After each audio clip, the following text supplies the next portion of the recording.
we're going to have two types of arrows. So one type is just to show that an object is moving. And so if we have a ball that's flying through the air towards the right, then we'll just give it a little arrow like that to show that it's moving that way. If we have somebody who's waving an arm back and forth, then we show little arrows for that. So little tiny arrows to show direction up and down, left and right, and also as far as showing something that's maybe going around in a circle. So we can just show a little arrow. It's kind of a spiral. So all these arrows again are about object movement. And so the other arrow is about camera movement. And so camera movement arrows tend to be a little bit larger. And so if we have just an arrow moving towards the left, we might have something kind of big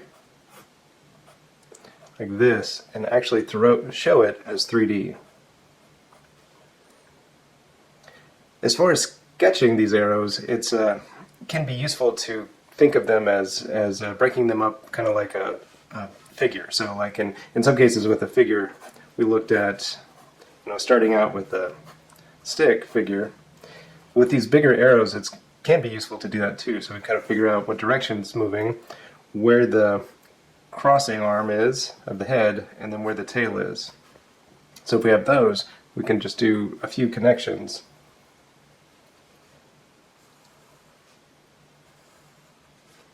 And then make it three-dimensional by just adding some extra lines going down and then across. You could shade the 3D part of it, so the height of it. Makes it a little more interesting. Another thing to do that takes me a little while, especially when just using one pencil like this that's relatively soft, is that you can be very gentle with those original lines and then press down a little harder with your final lines. And you probably wouldn't notice the construction lines quite as much.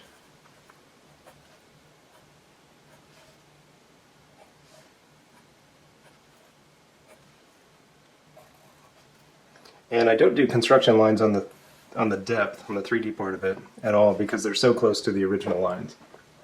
So something like this, I don't really notice the initial little crossing lines. The other thing about using the crossing lines first to figure out where your arrow is going is that, in each of these I've just drawn them pointing to the left. But if we wanted to point them, of course, to the right, we would just do the opposite thing. So we just draw it that way, or better yet, draw it this way. There you go. Something like that. So that seems fairly obvious. But the other thing that can be useful about using these little construction lines is if you want to go in a different direction. So let's say we want to go up that way. So the camera's going to go away from its current position and towards the right. We can just do something like this.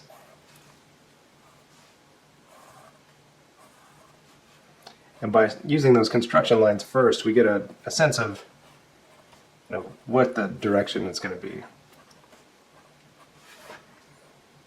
So it's good to go ahead and draw these lines in lots of different directions, and draw these arrows in as many directions as you can, just to get a good sense of where you can move the camera. So this would be like a tracking shot, and doing something like this.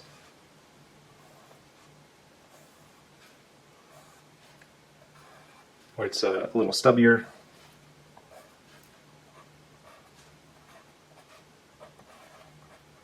Would be a dolly.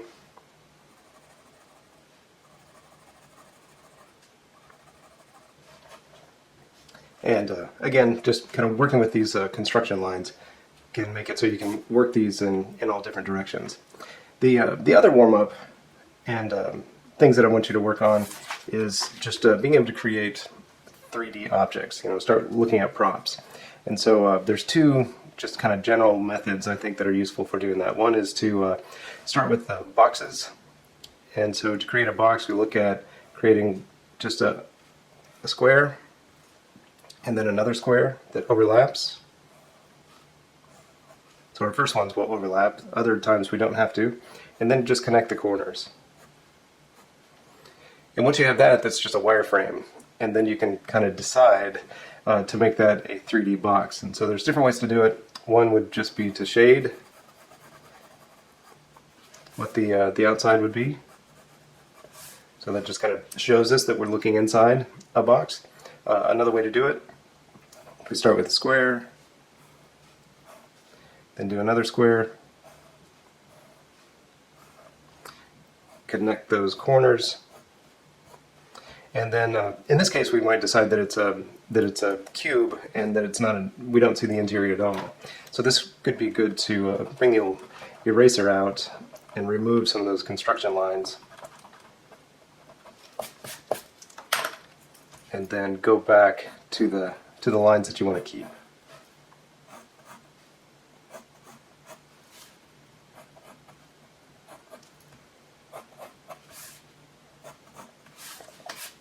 So now we have something that's solid. So hollow, solid.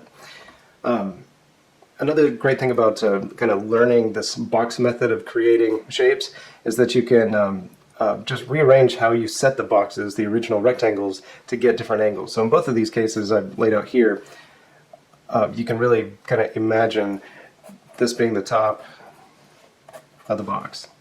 But we could kind of rearrange that, even just starting with the exact same squares. So we do a square here, connect. But this time if we wanted to see the bottom of something, we might think of it like this. So we just get rid of that line and this line.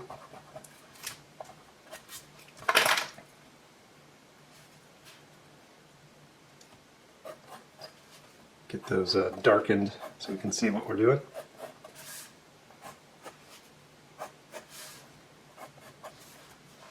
So now we can see that this is the bottom. And so this would be the right, and that would be inside. So same two squares got it started, but by using different sides of it and removing different construction lines, you get different angles or views of pretty much the exact same thing. So that can be useful. The other thing that can be useful is thinking about objects in perspective. So if we start out with a larger square and then put a smaller square beside it, connect the edges, or the corners, I should say. Now we're looking at it in perspective, and there's two different ways to go here, or multiple ways to go here, but the way I'm going to do it is kind of similar to where I've started in the other cases. I'm just going to say this is looking inside the box, and this is the outside. So I'm just going to shade that so we can see that that's the outside. So looking inside, if we don't want to look inside and we just want to be able to see it as this, maybe like a building, an exterior, do the same thing. Start with our squares, do another square,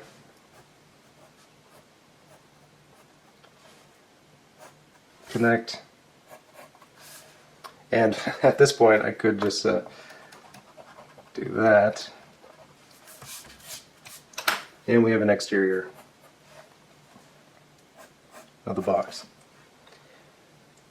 You can kind of change your view of this just by changing the height of the second box. So we can do first one, second one.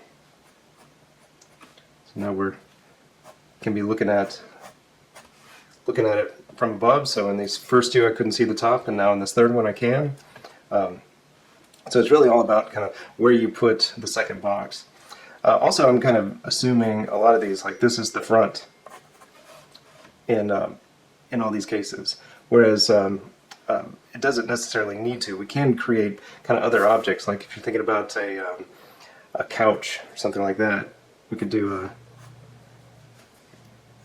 something that's more rectangular.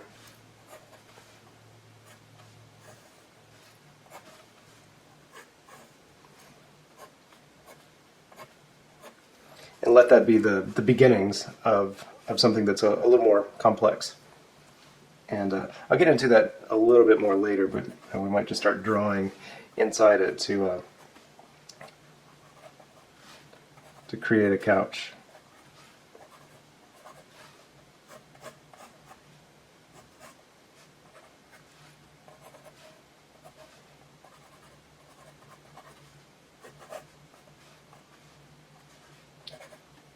Now, in this case, since I went ahead and did it, I've got a lot of construction lines here to consider either trying to draw over, which is what I'm doing right now, or just going back with the eraser, which would probably be a little smarter. So you go back and erase these lines that we don't need.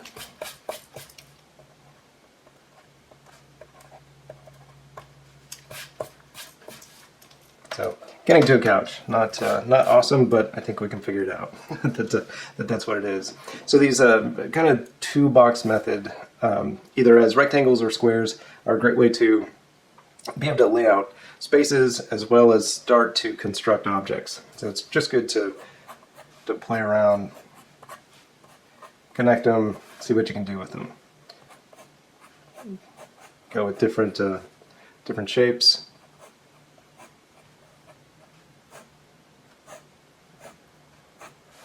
And they're just a great way to start kind of working out geometric problems, objects that have more than two sides. So that's a box part of it. The other part of it is with cylinders, as far as making objects. So you can do essentially the same thing. We'll start out with two ovals and then attach the sides. And so that gives us a cylinder. And just like before, we can kind of think of, are we looking at this from the front or from the top or from the bottom, and it just depends on where you shade it or erase it. So if we're looking at it just from the front, we would remove all the interior construction lines and just look at it from an exterior point of view.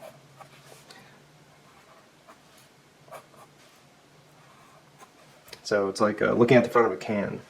But if we want to see, say, the top of something, start the same way, but this time just lose this bottom one. So now that's the top. And then, of course, if we want to be looking up at something, same thing, but this time lose the top interior curve. And I did that fairly quickly so I could clean that up a little bit if I wanted to.